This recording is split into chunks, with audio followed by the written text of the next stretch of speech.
SEC Tournament on the SEC Network from Bridgestone Arena in Nashville, Tennessee, all part of Champ Week. And this is what the bracket looks like tomorrow. LSU, Florida, South Carolina, Auburn.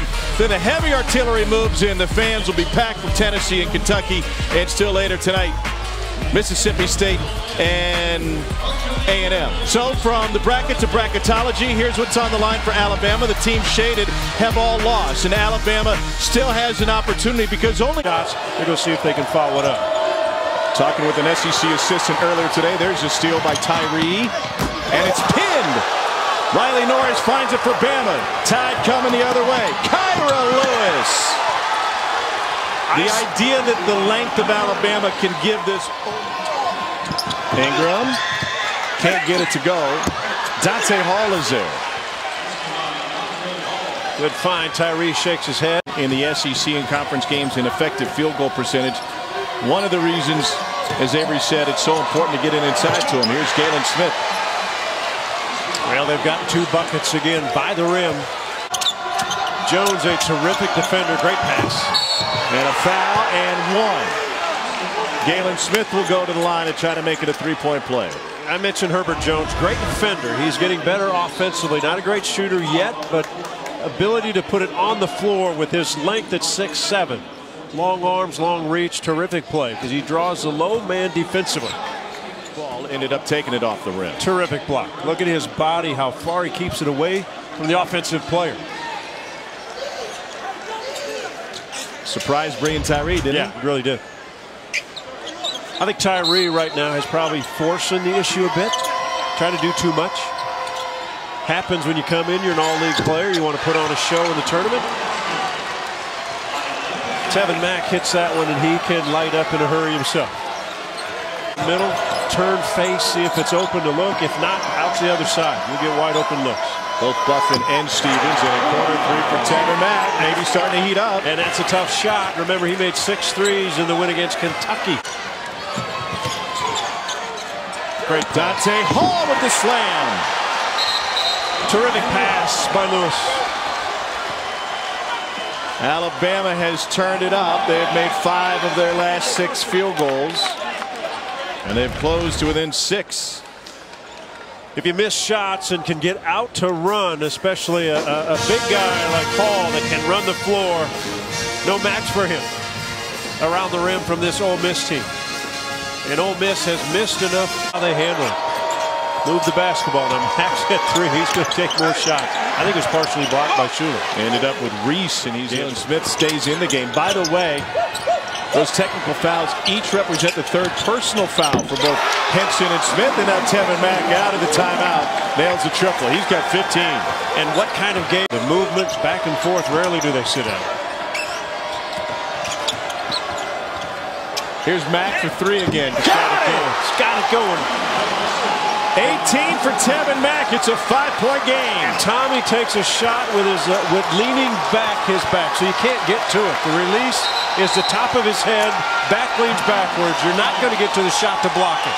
Kermit Davis is going to tell the rest of his team what Breein Tyree's been doing wrong. He is not happy with his junior guard. Meanwhile, Bama fans pleased with the performance from Tevin Mack.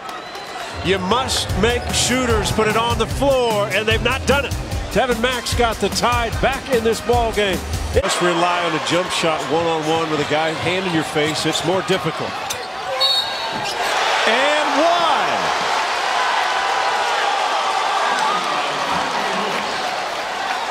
Kyra Lewis will have a chance for an old-fashioned 3-point play. And what we saw all season from Kyra Lewis was the fact of his ability to push the ball, great body control, finishing plays,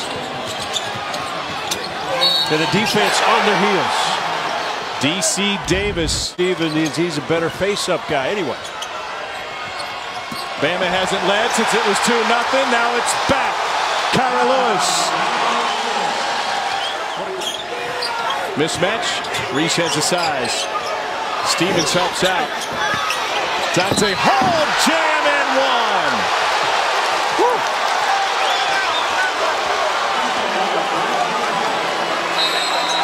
Dante Hall, the senior from Luverne, Alabama, gets Tyree to commit his third personal foul. Alabama is on a 15-3 run over the last 5 minutes, and the Tide has reclaimed the lead. Hall will try to extend it from the free throw line when we bring you back to Music City. Tevin Mack has carried Bama tonight. Off balance, off the mark. Norris gets his first bucket with a follow. Got a knack for the ball, always has. Now in his senior, and the Rebels, the 2-3 zone. Lewis turns the corner, gets all the way to the rim off the screen from Smith. And we're tied.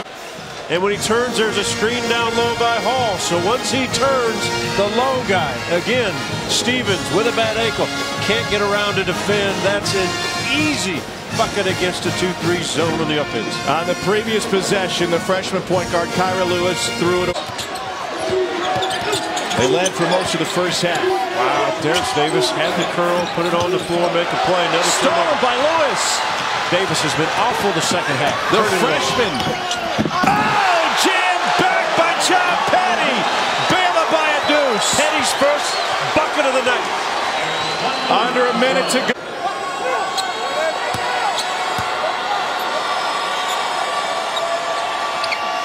Ingram knocks them both down. You see why Avery Johnson wanted him in the lineup. Davis has got to go. Go in a hurry. Go to the rim. Just go. Terrence Davis for three. No good. Loose ball corralled by Ole Miss. Devontae Shuler will fire with 8. That's off the mark. Dante Hall has it. And Alabama, with their back against the wall, once again comes into the SEC tournament, and they get a monster win. It snaps a 3-game losing streak. It might be good enough to put Alabama on the right side of the bubble, but regardless, they live to play another day. What a fabulous second half. We almost thought they were dead. They were done. Down 14 at halftime, but they came back, stepped it up defensively, pushed on the offensive end, had some huge contributions. Tevin Mack was spectacular tonight. They outscore Ole Miss 38-19 in the second half. They hold the Rebels to 24% shooting since they came out of the locker room, and they turn the game around.